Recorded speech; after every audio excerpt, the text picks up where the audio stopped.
Is Deputy McGrath, Deputy 10 minutes. Carl, look, I too want to, like the curate's saying, Minister, is good in spots. And this certainly it is good in spots, and I welcome the aspects of the budget that do give some relief, however late and however inadequate, but there are efforts. And I welcome the road hauliers. I raised it here in this stall three weeks ago and thanked the County Court for giving me topical debate. And the Minister did promise and the Minister did deliver. And Minister Noon delivered, and they are delighted. A very vital cog in the machinery of state. If we hadn't the private haulers industry, we're talking about our exports all the time. We couldn't do the exports, and they are delighted. A level playing field at last with their opposition in Northern Ireland and indeed Great Britain and other places. I welcome the changes to their inheritance tax, quite slow, but they're needed for business and transfer of land and everything else. I welcome the respite grant being restored. Should never have been cut, because they're carers that do so much work, but it's been restored after 4 years. I also, the pupil-teacher ratio. Come down, it's only by one, but it's a welcome step, because we need to have small schools and we need the classes for people doing classes, not in classes in 13, 33 and 34. We need people tenured. I welcome the extra Gardaí, of course I do. But it's too little, too late. But I welcome it, and as I said, the extra teachers. I mean, 600, when are they going to be recruited? How many we're losing this year, in 2015 and 2016, natural wastage? Valuable, experienced officers that have huge experience and huge knowledge. And for young recruits then to come in, and I wish them well in their career, their chosen career, and I sympathise with the family of the unfortunate guard, Golden, who lost his life in the course of duty this week and be buried tomorrow. And all the Gardaí to go and face any situation any day, we must support them. Community has to support the Garda Síochána. And I welcome that, but when are they going to have the training and the expertise? We're losing them at the level where they have all the experience, detective experience and everything else. Of course I do. And the household benefit package, no restoration of that. And phone allowance, no restoration of that. Mean, desperate cuts. Minister Howland said yesterday the Labour made 2 promises, the last government, and kept them. They made 42, and they broke 42. And they told us they'd burn the bondholders, and Labour's way or Frankfurt's way. Mealy-mouthed words that came from over in opposition.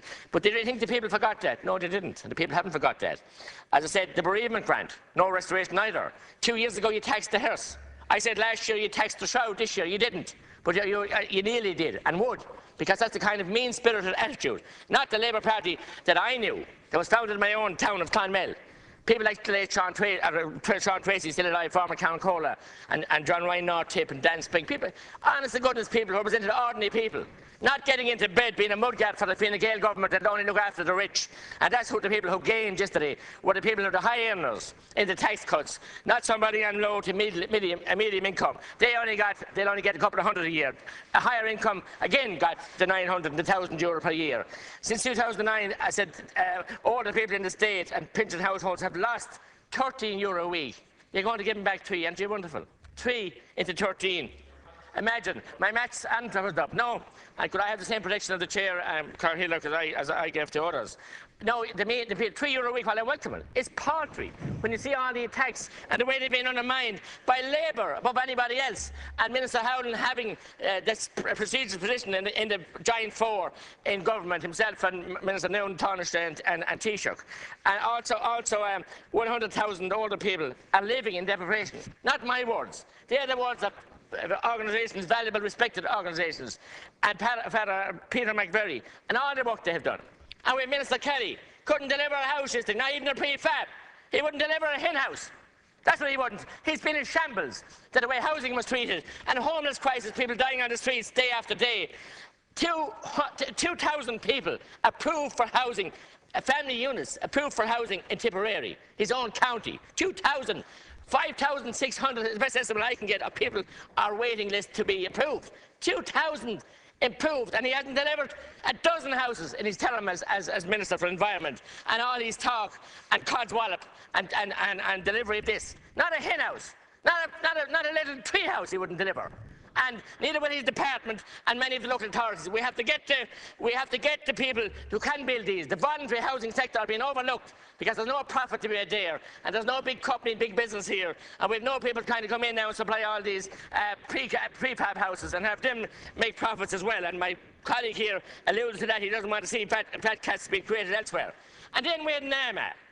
And this entity that should never have been set up. There is no interest in ordinary people. And Minister Noon is depending on DIP to deliver 90,000 houses. 90% of them in Dublin. And to hell with the country. Anyone outside the pale doesn't matter. Surprised with him, but that's the way this government has acted. 90,000 units. They will. They'll deliver probably 90 for their friends and their selected friends, when they won't sell houses to people. And I have a book here in my hand, written, Waiting for the Sheriff. That's what hundreds of thousands of people are waiting. I have a family a man in Tipperary who got his eviction letter yesterday delivered during Minister Noonan's speech. What's he going to do? And he's going to be out of his house, and he's in a very, very serious and perilous situation, as many others are up and down the country. You've lost sight of the ordinary people. You're in a cocoon if you think, and I saw him last night, some of your members, they were ecstatic with the budget. Yeah, he must think the people are wicked fools altogether if they're going to believe this. I recognise the efforts that you have made in some areas, and I welcome them. I give credit where credit is due. But the torture, the inhumanity, there's 90 names in this book of members of the government here that voted for the eviction bill, so-called Land and Conveyancing Act, an eviction bill to make sheriffs and to make receivers richer and fatter in more disgusting charges they're doing, and the way they're treating the people, and putting the Garda Síochána out there if they haven't enough to do, to be defending the sheriffs and defending the receivers.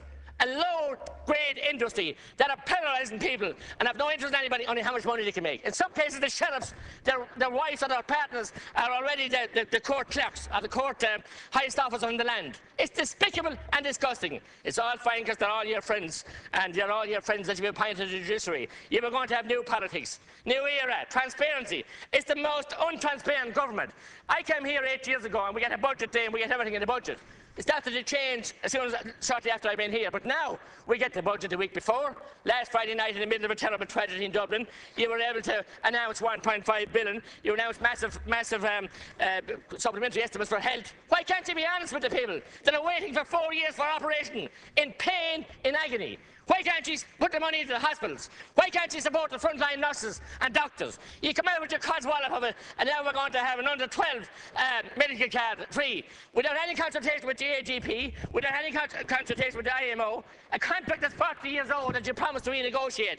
You can run, but you can't hide. You can't bully the people. They are the healthiest people, thankfully, young children normally, except for the ones with special needs and serious illnesses, and older people, who you have savagely taken away the medical cards and left them to die in agony. And the trolley count. Why won't you deal with those and give those people medical cards and need them without any duress and trauma that you're causing them? And the same with special needs in schools and special needs assistants. You want to look after the rich. You want to look after the people who fill your coffers, who go to your breakfast mornings and your dinners and support you. The Labour Party, you should be ashamed of yourself. You came to Clonmel to hold a conference 2 years ago and you couldn't even hold it. And that's a sad state of affairs from an honourable party that we had. Someone said you'd come back here in a minibus.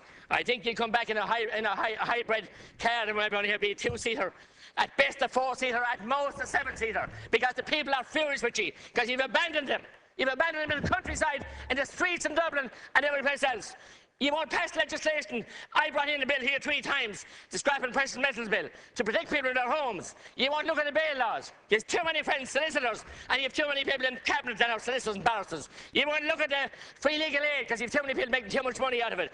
But you allow people to be persecuted in their homes in Tipperary and every place else, and you won't give any protection. But you can pass law after this, whether it's whatever gay marriage or whatever abortion laws, no matter anything, bar people to protect and support the citizens of this country who go out and work every day, who are the entrepreneurs in business and who give jobs and want to give jobs. But no, you want to be in your fancy work and your different legislation. Nothing that would put bread and butter on the table. No, that doesn't matter to the Labour Party anymore. You're the modern Liberal Party. You want to make your dent in government, but you haven't made a fair dent in it. But by God, you won't be able to make much of a dent in after the next election.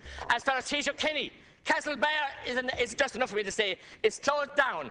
It's a sad town, and I've only people telling me of this, that, and the other. The only one business addressing the state, the gates are locked in it. A sad indictment. I meant this morning that told Deputy Fitzmaurice that people can walk on the bogs that they're trying to close down. People are cutting turf for hundreds of years, and that's all we want, someone to vindicate our rights in this country, not be dictated by Europe and dictated worse by officials here in Ireland. Let the people live. They will live if they let live, not persecute them with taxes after taxes and big business being pumped and being supported. The NAMAs. The NAMAs. I could think of another acronym, describe that acronym better than what it is. But I said it the night it was set up.